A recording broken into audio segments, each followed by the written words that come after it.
자, 그리고 52페이지를 보면은 이제 근육에 관련된 내용이 나와 있는데 근수축 관련된 문제도 꼭 한 문제씩 나오기 때문에 이 부분도 우리가 정리를 한번 해야 됩니다. 자, 여기는 앞에보다는 정리할 게 크게 없어요. 자, 이 가운데 보면은 그림이 있죠? 이 그림을 봅시다.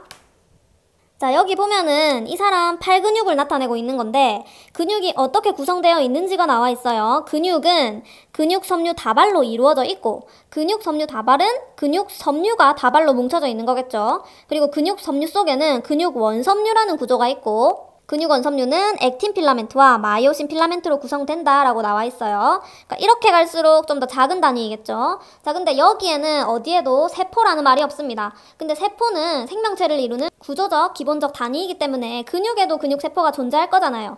자, 이 용어들 중에서 근육세포는 어디에 해당하는 걸까요? 쌤이랑 하도 많이 해서 알고 있겠지만 바로 이 근육섬유가 근육세포에 해당한다라고 기억하고 있어야 됩니다. 근육섬유가 바로 근육세포이다.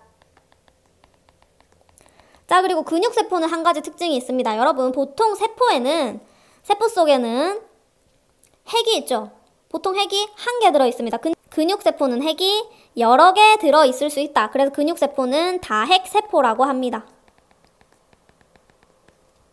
자, 이거는 골격근에 해당하는 겁니다. 근육 중에서도 골격근에 해당하는 거예요. 자, 근육은 중학교 때 배웠던 친구들은 알고 있겠지만 뼈에 붙어있는 골격근, 그리고 심장을 구성하는 심장근, 그리고 다른 장기, 내장들을 이루고 있는 내장근 또는 평활근이라고도 하죠. 이렇게 세 가지로 구분이 됩니다. 근데 그 중에서도 골격근에 해당하는 근육세포는 다핵세포이다 라고 알고 있으면 됩니다. 그리고 여기 옆에 보면은 요 그림도 중요하죠. 요 그림. 자, 이거는 근육 섬유를 구성하고 있는 근육 원섬유 속에 근육 원섬유 마디를 나타내고 있는 거예요. 우리가 알아야 될 게 근육 원섬유 마디는 Z선과 Z선을 잇는 거다라는 것도 알아야 되고 근육 원섬유 마디 중간에는 M선이라는 게 있다라는 거, 그리고 각 부분에 명칭이 있습니다. I대, A대, H대 얘네들 각각 위치랑 명칭 기억하고 있어야 되죠. 그리고 I대는 밝아 보인다 그래서 명대, 그리고 A대는 어두워 보인다 그래서 암대라고 합니다. 그래서 근육을 보면은 밝은 부분과 어두운 부분이 반복해서 나타나 있는 걸 볼 수가 있어요. 그게 바로 명대와 암대가 계속해서 이어져 있기 때문에 나오는 구조라고 알면 됩니다. 자, 근데 문제 풀 때는 이게 중요한 게 아니죠. 문제 풀 때는 근육이 수축하거나 이완하는 경우가 나와요. 쌤은 여기 그냥 수축에 대한 거 써볼게요. 수축. 만약에 근육이 수축을 한다. 수축을 하게 되면은 근육이 짧아지는 거죠. 짧아지는 거면은 여기 있는 이 구조물들도 좀 압축이 될 거 아니에요. 짧아질 거 아니에요. 그러면은 근육 원섬유 마디가 짧아질 겁니다. 그리고 여기 있는 구조물 중에서 H대 어떻게 됩니까? 이 길이가 짧아지게 되면은 여기 가운데 있는 H대 짧아지게 되겠죠. 왜? 근육은 수축할 때 마이오신 필라멘트랑 액틴 필라멘트가 구겨지면서 수축하는 것이 아니라 활주하면서 수축을 하기 때문이죠. 그래서 H대는 짧아지고 I대는 어떻게 됩니까? I대 역시 짧아지게 됩니다. 자, A대는 어떻게 될까요? 여러분들 A대는 아주 잘 알고 있듯이 이 마이오신 필라멘트 길이 그 자체를 A대라고 하는 거예요. 마이오신 필라멘트는 수축이나 이완 과정에서 구겨지거나 늘어나는 것이 아니라 일정 길이를 유지하고 있기 때문에 얘는 변하지 않는다 라고 알고 있어야 되고요. 그럼 과연 수축할 때 증가하는 부분은 어디일까? 액틴 필라멘트와 마이오신 필라멘트가 겹친 부분은 길이가 늘어나게 되겠죠. 왜? 활주하면서 미끄러져 들어오게 되니까 겹쳐진 부분은 점점점 늘어나게 되는 거죠. 그래서 이 수축 과정에서 길이 변화가 이렇게 일어난다. 이와는 반대라고 생각하면 쉽겠죠. 요거는 반드시 기억해야 될 부분입니다. 자, 이어서 근수축 부분도 문제풀이 팁을 정리를 해볼게요. 이것도 선생님이랑 아주 많이 정리를 했을 테지만 이미 다 알고 있겠지만 다시 한번 정리를 해보도록 합시다. 자, 이렇게 보통 근육 원섬유 마디 구조가 주어집니다. 문제에서 대부분 이 구조를 주게 될 거예요. 그리고 위치를 어떤 기호를 주는지는 다르지만 그건 여러분들이 그때그때 설정을 새로 하면 되니까 문제가 없을 거고 우리는 기본적으로 이 부분을 기억, 겹쳐진 부분을 니은, 그리고 요 H대 부분을 디귿이라고 두고 정리를 합니다. 자, 근육이 수축하는 경우랑 이완하는 경우 두 가지가 있을 거예요. 둘 다 나눠서 정리를 해보도록 합시다. 자, 여기 X 부분은 근육 원섬유 마디를 나타내는 거죠. 또는 정말 옛날 문제에는 이 부분을 근절이라고 표현하는 문제도 있을 겁니다. 근절이라는 단어가 나와도 당황하지 말고 그냥 근육 원섬유 마디구나 라고 생각하면 돼요. 자, 그래서 먼저 수축 경우에는 근육 원섬유 마디가 이렇게 줄어들게 되겠죠.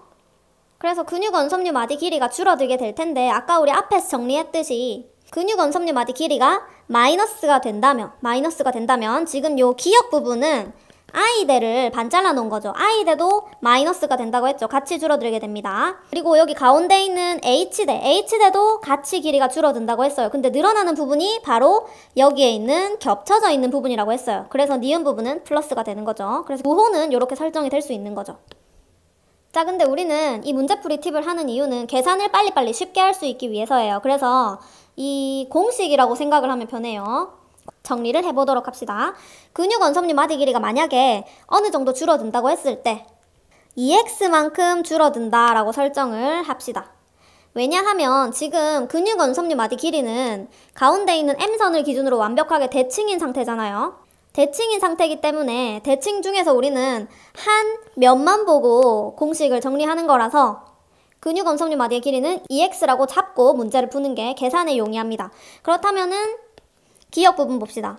I대는 줄어든다고 했는데 근육 원섬유 마디 길이가 2x만큼 줄어들면은 그 안을 구성하고 있는 I대의 길이 역시 똑같이 마이너스 2x만큼 길이 변화가 될 거예요. 같이 2x만큼 줄어들 텐데 지금 여기 기역은 I대의 반만 해당하는 거니까 마이너스 x라고 잡으면 되겠죠. 자, 그리고 니은은 겹쳐져 있는 부분인데 근육 원섬유 마디 길이가 2x만큼 줄어들었다면은 겹쳐진 부분은 2x만큼 증가하게 되겠죠. 근데 여기도 역시 반틈만 계산을 하고 있는 거기 때문에 플러스 x라고 두고 풉니다.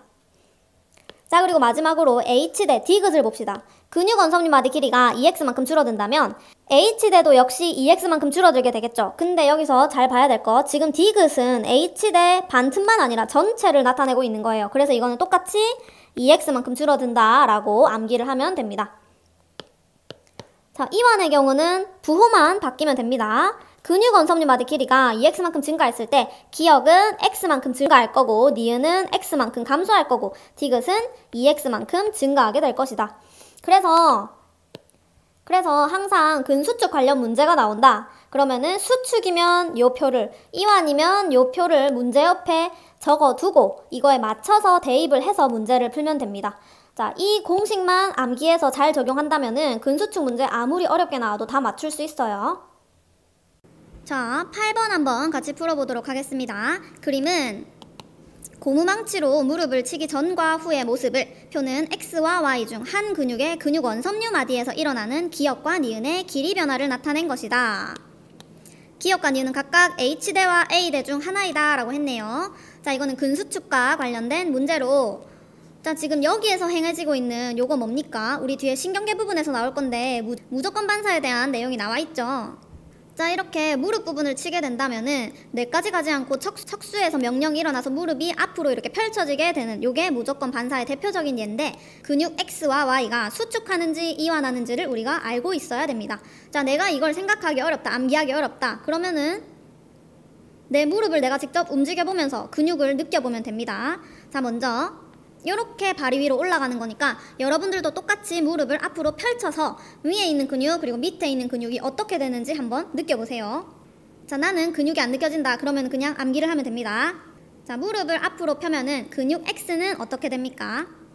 근육 X의 길이가 이렇게 짧아지게 되고 얘는 수축을 하게 되겠죠. 그럼 반면에 밑에 있는 근육 Y는 어떻게 돼요? 얘는 근육의 길이가 길어지고 얘는 이완을 하게 될 겁니다. 자, 반대로 무릎을 구부리게 되면은 근육 X가 이완, 근육 Y가 수축을 하게 되겠죠. 자, 그래서 이 정보를 알고 문제를 풀어보도록 할게요. 자, 지금 보면은 기역과 니은에 대한 정보가 이렇게 표로 나와 있는데 기역과 니은은 H대랑 A대 중 하나라고 했습니다. 근데 여러분, 근육의 수축이나 이완 과정에서 절대 길이가 변하지 않는 거 뭐라고 했습니까? 절대 불변.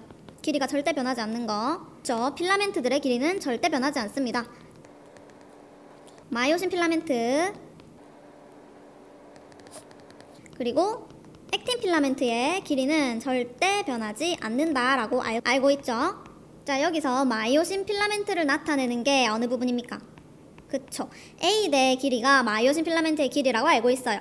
그러면은 얘가 수축이든 이완이든 일단 길이가 안 변하는 기역이 A대가 되겠죠. 그러면은 자동적으로 니은이 H대가 될 거고요. 그럼 H대의 길이 변화를 보고 이게 수축 과정인지 이완 과정인지를 판단하면 되겠네요. 자, 치기 전과 후를 봤을 때 H대의 길이가 0.4만큼 증가했습니다. 자, H대의 길이는 언제 증가합니까? 맞아요. 이완의 과정에서 H대의 길이도 증가를 하게 되죠. 그러면 얘는 근육 X입니까? 근육 Y입니까? 얘는 근육 Y에 대한 내용을 표로 정리해 놓았구나 라고 생각할 수 있겠네요. 자, 그럼 바로 문제 풀어보겠습니다. 기역은 H대이다. 아닙니다. A대입니다. 그래서 틀렸고, 니은에 액틴 필라멘트와 마이오신 필라멘트가 모두 있다 라고 했는데 H대 봅시다. H대는 어디를 나타내는 거예요? 자, 쌤이 간단하게 근육 원섬유 마디의 구조를 그려보았는데 H대는 여기를 나타내고 있는 거죠. H대. 중간에 있는 굵기가 좀 더 굵은 필라멘트의 이름이 뭡니까? 얘는 마이오신 필라멘트예요. 자, 그리고 여기 있는 얇은 애가 액틴 필라멘트인데 H대에는 액틴 필라멘트는 없죠. 마이오신 필라멘트만 있기 때문에 니은은 틀린 보기가 되는 겁니다. 그 다음 디귿.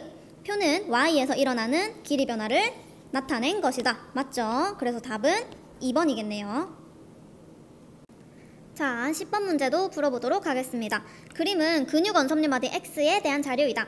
자, 우리가 잘 알고 있는 그림이 나와 있어요. 그럼 설명을 같이 읽어봅시다. 그림은 좌우 대칭인 근육 원섬유 마디 X의 구조를 나타낸 것이고, 구간 기역은 이거, 니은은 이거, 디귿은 이 부분이다 라고 설명을 해줬고, 이 부분을 잘 읽어야겠죠. 시점 T1일 때 그리고 T2일 때가 나와 있으니까 시점은 총 두 가지가 되겠네요. T1과 T2. 그러면 우리가 표로 한번 그려서 정리를 해보도록 합시다.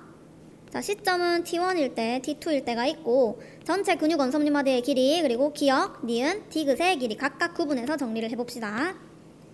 자, T1일 때 X의 길이는 3.0이다. 그럼 그대로 적어줘요. 3.0 마이크로미터. 자, 그리고 T1일 때 디귿의 길이는 시점 T2일 때 기역과 니은의 합과 같다라고 했습니다. 근데 T2일 때 기역과 니은의 길이는 같대요. 그럼 우리는 기역과 니은의 길이가 뭔지 아무것도 정보가 없으니까 일단 미지수인 X로 둡시다. 둘이 같다 했으니까 X로 두고 T1일 때 디귿의 길이는 2X가 되겠죠. 얘네 둘이 합과 같다고 했으니까. 자, 그리고 T2일 때 기역의 길이는 T1일 때 니은의 길이보다 0.2 마이크로미터 길다라고 했습니다.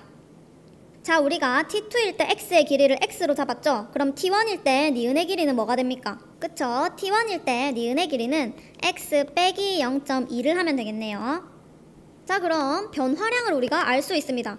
니은에 대한 값이 나와 있죠? T1에서 T2로 갈 때 플러스 0.2만큼 길이 변화를 했습니다. 자, 니은은 여기 겹쳐진 부분이죠. 겹쳐진 부분은 언제 길이가 증가하게 됩니까?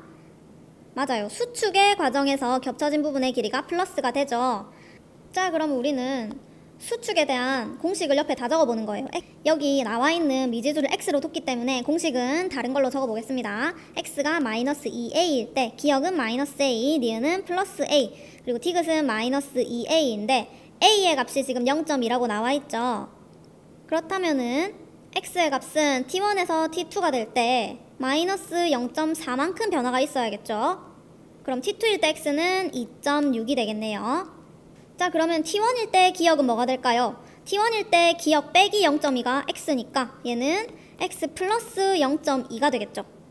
자, 그리고 T2일 때 디귿의 값은 2X 빼기 0.4가 되니까 그대로 적어줍시다. 자, 그래서 우리가 X만 안다면 모든 값을 다 알 수 있겠네요. 그럼 지금부터 X를 찾아보면 되겠죠. 자, X를 찾는 거는 쉽습니다. 얘네들을 보면 돼요. 얘네들. 자, 물론 T2를 가지고 분석을 해도 되지만 쌤은 T1을 가지고 분석을 해보도록 하겠습니다. 자, 여기 근육 원섬유 마디의 길이가 T1일 때 전체가 3.0이래요.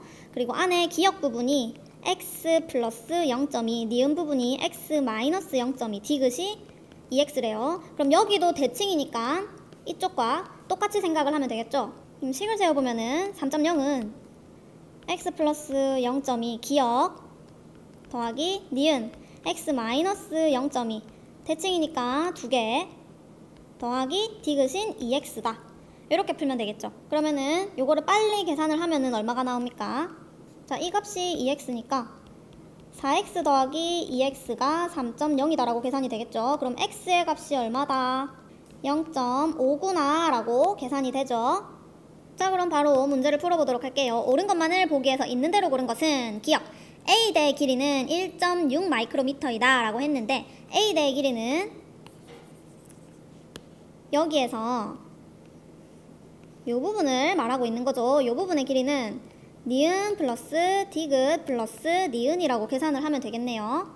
자, A대는 T1이든 T2이든 길이가 변하지 않으니까 어떤 걸 써도 상관이 없습니다. 자, 쌤은 계속해서 T1에 대한 정보를 활용하도록 할게요. 자, 우리 X가 0.5라고 나왔으니까 T1일 때 니은의 길이는 얼마입니까? 0.5 빼기 0.2 하면은 0.3. 얘도 0.3. 그리고 디귿의 길이는 2x니까 1.0이 되겠네요. 그럼 얘를 다 더하면은 A의 길이는 1.6 마이크로미터가 나오죠. 그래서 기억은 맞는 보기. 자, 니은 T1에서 T2로 될 때 X에서 ATP가 사용된다라고 했는데 T1에서 T2는 수축 과정이죠. 자, 근육이 수축할 때 ATP가 사용됩니까? 네, 우리 앞에 개념 정리를 꼼꼼히 한 친구들은 쉽게 풀었을 텐데 근육이 수축할 때는 액틴 필라멘트가 마이오신 필라멘트 사이로 미끄러져 들어가서 근육 원섬유 마디의 길이가 짧아진다라고 했죠. 자, 이때 근육 원섬유의 길이가 짧아질 때 필요한 에너지가 바로 ATP입니다. 자, ATP를 분해하면서 액틴 필라멘트가 마이오신 필라멘트 사이로 미끄러져 들어갈 수가 있는 거죠. 그래서 니은도 맞는 보기 디귿. T2일 때 H대의 길이는 T1일 때 니은의 길이의 2배이다. 이거는 를 대입해보면 되겠죠. T2일 때 H대의 길이는 자, 여기 계산을 하면 되는 거니까 X가 0.5면 1 빼기 0.4, 0.6이 되겠죠. 그리고 T1일 때 니은의 길이는 요거니까 0.5 빼기 0.2 하면은 0.3이 되겠네요. 그러면은 얘는 2배가 맞죠. 그래서 답은 5번이 됩니다. 자, 이 자극의 전달 부분 문제들은 정말 중요해요. 수능 특강에 나온 유형은 수능에도 반드시 나올 수 있다라고 생각을 하고 꼼꼼하게 문제들을 분석해서 계속해서 풀어보는 연습을 해야 됩니다. 자, 그리고 여기 1번부터 10번까지 3점짜리 문제 중에서 근수축에 대한 문제는 2개밖에 없고 나머지 8개가 전부 다 자극의 전달 부분에 대한 문제입니다. 그 말은 자극의 전달 부분의 비중이 훨씬 더 크다라고 생각을 하면 되겠죠. 그러니까 자극의 전달 부분은 반드시 내가 잡고 간다라고 생각을 하고 연습을 많이 하도록 합시다. 할 수 있습니다.